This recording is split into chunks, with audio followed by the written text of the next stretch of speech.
Hello again. So, one of my previous videos I told you how I got my PS5. Well, I finally got my PS5. Now, I want to get something clear about this video. This isn't exactly a review, but it's kind of a review. I'm not going to pull up the system and show it to you because it's so freaking large that it's a pain in the ass to move. And I'll get into the size a little bit, but yeah, I'm not showing you guys this. I don't want it disconnected from my wall and just you'll be able to see through the UI that I have a PS5. This is not PS4 UI, and this is not a PS4 controller, so you'll have to just take my word on it. Yeah, just see, not a PlayStation 4 UI. See, has the cards thing. Anyway, I think I've proven that I have a PS5. So, as I was saying, a couple of things I want to go over first. One, I'm not going to do an unboxing, okay? There's a million of those on YouTube. You've seen them already.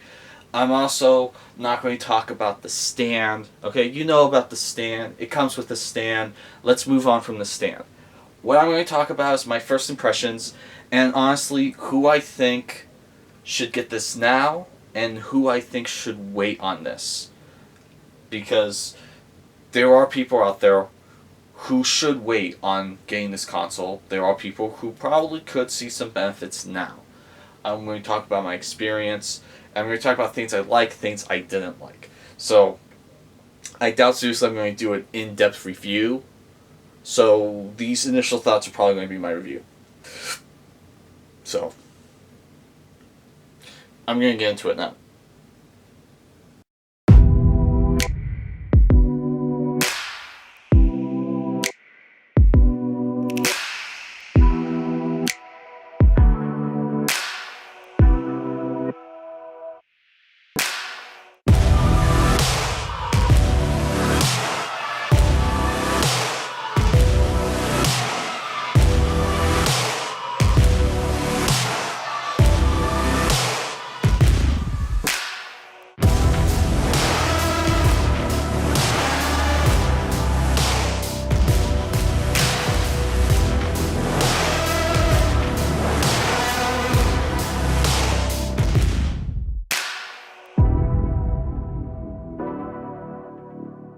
Alright, so all the pain and hassle I went through getting this system, trying to beat all the scalpers, I already went through that with my last video.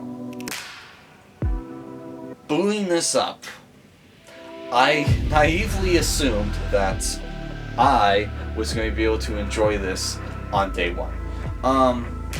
Not really, unless you have insanely fast internet. Most people don't. Even people who have internet do not have insanely fast internet. They have Cox or something like that. There's a couple, and the reason why I was not able to enjoy this day one is simply because I was busy transferring all of my old data over to the new system. Now, first things first, it's worth noting the Ethernet cable hookup method that you can do.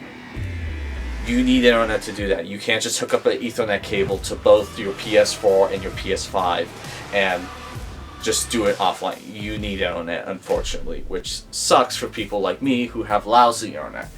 I could not do the internet transfer method. I had to do the external hard drive method, where basically you take one of these external hard drives, take it from your PS4, hook it right into the PS5, and there you go.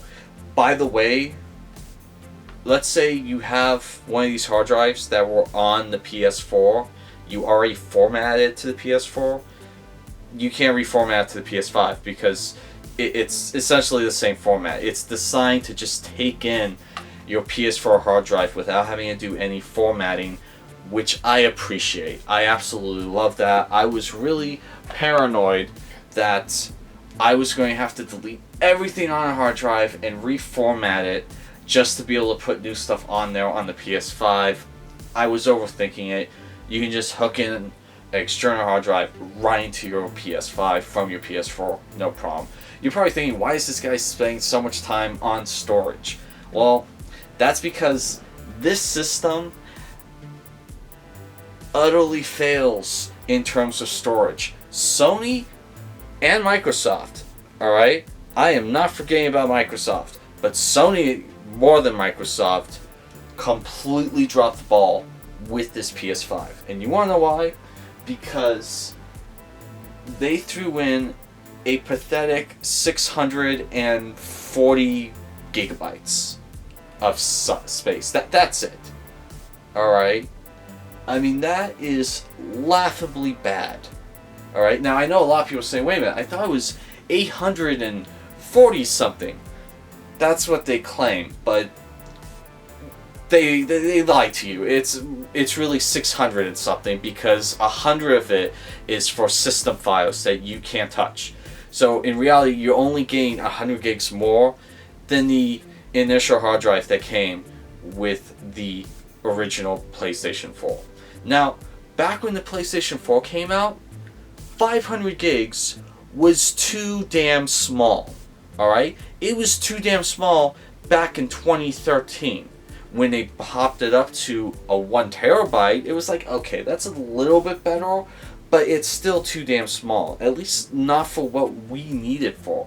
And now with next-gen systems, when they had a chance to finally fix the hard drive mess, they go smaller. This is not okay, Sony. And Microsoft, you're not off the hook, because only having 1 terabyte on your Series X is pathetically small as well. Quite honestly, these two systems needed at least 2 terabytes of space to store games. Just to start. There's no way that would be enough for every game coming out in this generation. But at least people would be able to enjoy a couple of games before having to spend money on costly external hard drives. And mark my words, a solid state drive is far more expensive than a basic external hard drive. Alright? And while I'm still on the subject of hard drives, I know I've been talking about hard drives for, 7 minutes now, but this is important. I learned the hard way to never play games off an external hard drive. Alright? These do not last. They don't. Alright? At the very best, you might get 5 years out of one. If that. More likely less.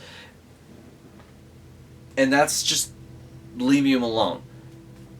These are not designed to play 50 gig sized games off of. Alright? These are meant for storage only. I have learned that the hard way. And unfortunately, what I need to do now, so that I don't lose hours and hours of work going to different internet spots to get these updates, and I recommend you do this as well, only use these as storage, and that is it. Alright? You got Assassin's Creed Odyssey, which is easily over 100 gigs. Don't play it off this thing. Move it to the internal hard drive on your system, and only have it on here if you're not playing it at the moment. I know it's going to be a pain in the rear to move all those games back and forth, and I know some people are indecisive. Some days they want to play something completely different. I know it's going to suck, but it'll save your external hard drives from a lot of wear and tear if you only use them for storage. The other bad factor about the PS5 is the fact that PS5 games, they can only right now be stored on the solid state drive. They cannot be stored on external hard drive. They cannot be stored on any solid state drive as of this moment. Only on the solid state drive of the PlayStation 5 right now. The one that's pathetically only 600 gigabytes large. Does anyone else see a problem with this but me? I mean, this is ridiculous, guys. Sony, this is absolutely I can't even think of the word. Okay? This is wrong. You should not have done this with your system. Now, allegedly, they are going to bring out an update that will allow you to store PS5 games on external hard drive. You can't play them, but you can store them. They do that, they will save a lot of face. I just remembered one other thing I gotta talk about. Transferring from external hard drive to the solid state drive and vice versa takes forever. Forever. Alright? It's insane how long it takes with a game that's over 10 gigs. If you got a 10 gigabyte game, doing that alone, yeah, it'll take you 5 minutes. Red Dead Redemption 2, something that's over 100 gigs, yeah, you're going to be there for 40 minutes. I'm not joking.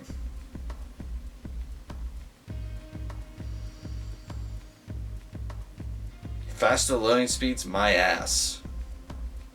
Now, let's talk about the UI. It's okay. I mean, I don't think it's as groundbreaking as everyone says it is. I mean, I really like how each individual game on the menu has its own background drop. I kind of like that. It's a good... What's the word I'm looking for? Not makeup, but it does make up for the lack of the backgrounds that the PlayStation 4 had. You can't do backgrounds on the PS5, which is unfortunate because PlayStation 4 had some really awesome, really cool backgrounds. And PS5, well, at least we get this, you know. Now, there are some games, it's just this background right here, unfortunately. But most games, I'd say like 98% of games, have their own background, which is really slick, really nice. But there are some, they just have this generic one. I mean, it's not the worst UI ever. It still keeps a very crucial feature where you pop in a disc and it'll show up right here, right at the front. It won't have it all the way over here like the Xbox does. I don't know why Xbox does that. Another thing worth noting is that you can still look at your trophies offline on the PlayStation 5. Thank you, Sony. Why Microsoft has it online only is just... I get a headache trying to figure out what possible reason they would have that online only. There's no reason. There's absolutely no reason why achievements on Xbox One or Series X need to be online only. It's preposterous. But I do miss aspects of the original PlayStation 4 UI. The little menu bar here, it's okay. I mean, I don't hate it. I mean, it's efficient. But I guess it's better than the 2 rows, top and bottom, up here where the PlayStation 4 usually was. Now, I have to say, the card system that Sony was making such a huge deal about, yeah, they made a big deal about nothing. I gotta say, I'm not impressed by it. Not at all. I mean, sure, it's nice to be able to look at the achievements you haven't done, but hey, you could do that on PlayStation 4. It's the so-called hints you can get online only. The timer telling you how much is left of the achievement you need to play. Like, you only need to play 13 more minutes to get this achievement. Online only. I haven't seen it offline at all. So, yeah, the card system's just kind of a waste of time. At least for someone like me who plays offline. Now, one thing I did notice is that the list of like 10 or so games that couldn't be played on the PS5 that PlayStation 4 could play, it's actually a little bit larger than 10. Right? One thing I'm going to tell you about is that all demos, all of them, not playable on PS5. Now, you're thinking, so what? I mean, like the Resident Evil 2 demo, the Resident Evil 3 demos, those were just chapters out of the game. Unfortunately, there were demos that were their own unique game. Case in point, Transference, the Walter test study. That was a prequel to the main game. It was a chapter that you did not repeat in the main game. Another one, this one really stung me the hardest, was the beginning hour to Resident Evil 7. You cannot play that on the PS5. It's nowhere in the Resident Evil 7 game.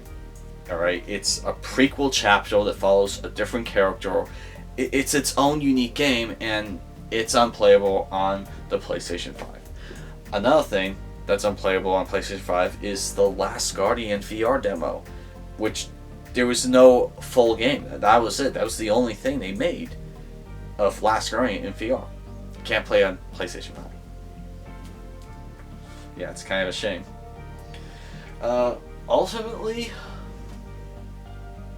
backwards compatibility is pretty good. I was paranoid that half my games weren't going to work. All of them worked. Now, I ran into a technical problem with a game like Agents of Mayhem. For some weird cockamamie reason, that game will play, but try enabling high dynamic range, it'll crash it to the system, to the main page every time. Just shut down. Yeah. So, a couple bugs to me worked out. I played Assassin's Creed Syndicate. I did not see that shadow problem. I'm sure I will if I play it a little bit more. I just tested everything. I was really concerned about Doom VFR. Played fine. So, backwards compatibility is pretty great, and I want to talk about it a little bit more in a bit, but right now I'm going over initial impressions. Then I'll get to the point where I tell you who should get this, who should wait. But in terms of heating and cooling and noise, this is so much better than PlayStation 4. It does not get hot. I feel the sides, maybe tiny bit, just a little tiny increase in temperature. It's cool to the touch. Alright, even after playing it for a couple hours. And this thing makes like no noise. Only time it makes noise is when the disk drive is spinning the disk. But that only happens for like 10 seconds. And then it calms down and then you don't hear anything. I mean, it's incredibly quiet, nice and cool. Much better than the Surface of the Sun jet engine PlayStation 4. So, kudos to Sony on fixing that issue. And I get why it's so big, but this leads to a problem with people like me who have to take their console to another place for it to get updated. Originally, with the PlayStation 4, even the Xbox One S, you could fit that in a briefcase, and you could just kind of like walk along and go, oh yeah, these are just my papers, you know, nothing to see here, don't rob me. PlayStation 5, it is so gargantuan that if you try taking this anywhere, you're basically just going to be saying, rob me. Anybody rob me, please. Just rob me. Please, rob me. I mean, that's how big it is. And it's very counterintuitive to anyone who has crap internet and can't get better internet. And so, maybe you got a trustworthy friend, but at this point, your friend might even steal it from you because they're so rare right now. Thankfully, it's after the first of the year. It sounds like people are having an easier time getting these systems, but there's still a hot item, and just trying to take this anywhere to get updated, you're begging to be robbed. So I might try it. I really don't want to, but we need updates. Now, one pleasant surprise. Can't speak today. One pleasant surprise was the controller. I have a PS4 controller just for comparison. And, you know, a lot of people had bad things to say about the PS4 controller. I absolutely loved it. I thought it was a nice fit in my hands.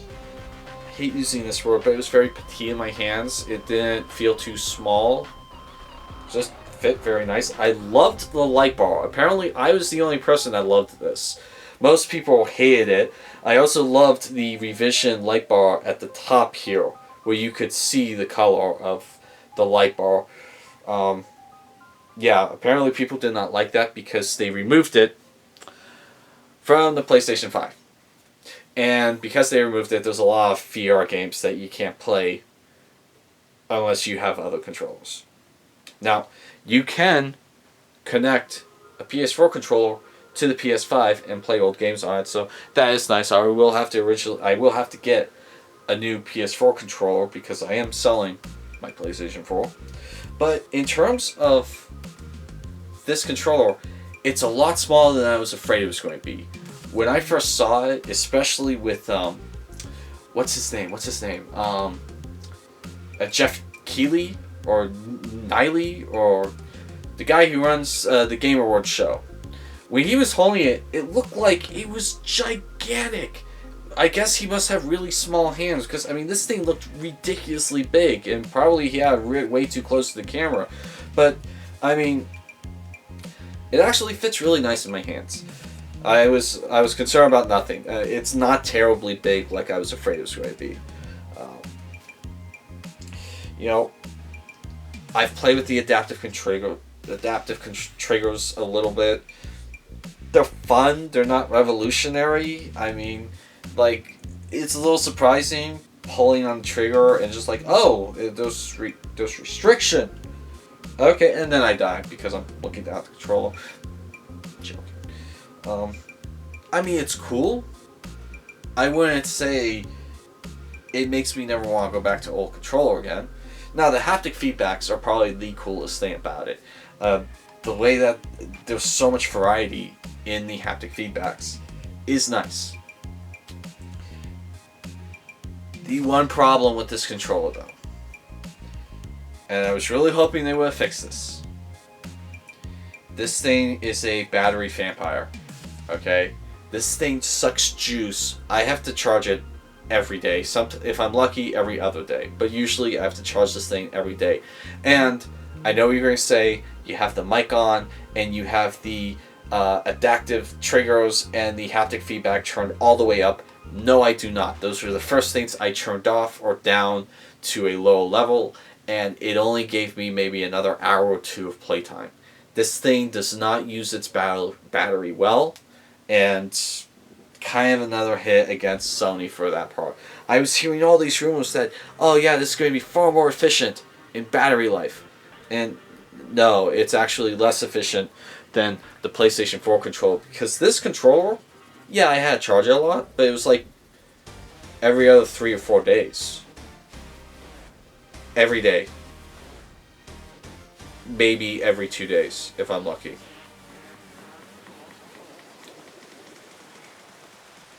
Thought you were better than this, Sonny. But, I mean, it's a fun controller to use. I mean, apart from the battery, I don't have a lot of problems with it. It feels nice in my hand, and so, you know, maybe they'll fix the battery. Who knows? Now, earlier I said there's a group of people who probably will not be able to enjoy this right now. Because one, this thing costs $500. $400 if you're buying the discless version, but what person in their right mind would get the discless version? You get more options with the disc version, so just get the disc version. But there are people getting the discless version, so I can't rag on them too much. But there is a group of people out there who will not enjoy this right now. And that group of people are the people who own a PlayStation 4 Pro. Now, keep in mind, I understand that like games like Cyberpunk 2077 are terrible on anything PlayStation 4. The only way to enjoy it is PC or next gen system. But apart from that game specifically, most games you can play on the PS5, you can play on the PlayStation 4 and the PlayStation 4 Pro. Now, the PlayStation 4 Pro does a pretty good job at rendering everything close to what the PS5 can do. Okay? Now, yes, there are some games like God of War, Days Gone, and maybe one other where they have boost mode enabled. Okay? A recent one that just got added was Star Wars Jedi Fallen Order. But for the most part, it's a handful of games you count on one hand. Okay? And for the money, you're not going to get your $500 worth out of it because there's not that many games on the PlayStation 5 now. There's not that many backwards compatible games that are supported by Game Boost that will give you a huge boost in graphics right now. It's a handful on both sides. And so you're basically going to be spending $500 on mild improvements, if that. Now, if you're like me, and you never got a PlayStation 4 Pro, you might actually be able to enjoy this right now. Because I never was able to enjoy the 4K improvements, the faster frame rates, better load times, and you get to enjoy all the benefits of a PlayStation 4 Pro as well as the handful of benefits of a PS5 if you're upgrading from a PlayStation 4 Basic or Slim to a PS5. So, if you still have a PS4 Pro, I would recommend holding off until a couple more games come out, until the price is maybe a little bit cheaper, or until there's actually more stock. Because right now, you're going to probably be kind of throwing away $500 if you have a PlayStation 4 Pro right now. I hate to say it, but it's a fact. And I gotta mention, the faster loading that everyone was screaming their heads about, there was a handful of games that actually work off the faster loading. Like, I was actually genuinely shocked how fast Ghost Recon Wildlands loaded. That game took forever to load on PlayStation 4 Pro. I was in it in like 60 seconds. So, in terms of that, it loads really fast. But like Red Dead Redemption 2 doesn't load that fast. A PS5 game I got, Watch Dogs Legion. Admittedly, it does load pretty quick, but there is a load time. I would be able to tell you about Call of Duty, but unfortunately, Call of Duty, the disc version, only has one multiplayer map on it and one game mode you can play. You can't do anything else unless you get the update. Be nice if you said that in the box. For us peasants that don't have high-speed internet, just friendly advice next time you're doing a Call of Duty game. But so, I think the loading times were a little overhyped. I have to admit. Yes, it's been really nice having faster loading times, but I don't know. I'm a little disappointed right now. I'm hoping when developers get a little bit more used to this new console, they'll get a little bit more inventive with loading times. In terms of 3D audio's pretty good. I mean, all I can test it with is PlayStation VR games right now. But the 3D audio works. They haven't done the through the TV 3D audio yet, which I'm actually really looking forward to. I gotta admit. So, get that out as soon as you can, Sony. And then in terms of PlayStation VR, I did get that little attachment. Sony kind of is dropping the ball on PlayStation VR. Alright, I already told you about the demos that couldn't work. And the fact that it didn't have its own dedicated port on the back of the system was probably our first clue that Sony was not taking this seriously. And it sucks because the headset matches the new console quite well, actually. I mean, it almost looks like it was designed for the new console, the black and white combination. Now, yes, every PlayStation VR game I have does work apart from those demos. And yes, they are less blurry. It was really nice. This is PlayStation 4 Pro improvements now. Okay? There's not a whole lot of improvements that the PlayStation 5 does because apparently PlayStation 5 games cannot play VR modes or titles. Which,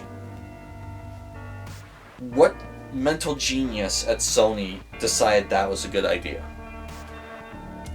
Because of that, I now need 2 copies of No Man's Sky on my system. I now will need 2 copies of Hitman 3 on my system. I'm probably just going to get the PS4 version of Hitman 3 because, I'm sorry, space is limited. And I don't need 2 copies of massive games just so I can enjoy VR on them.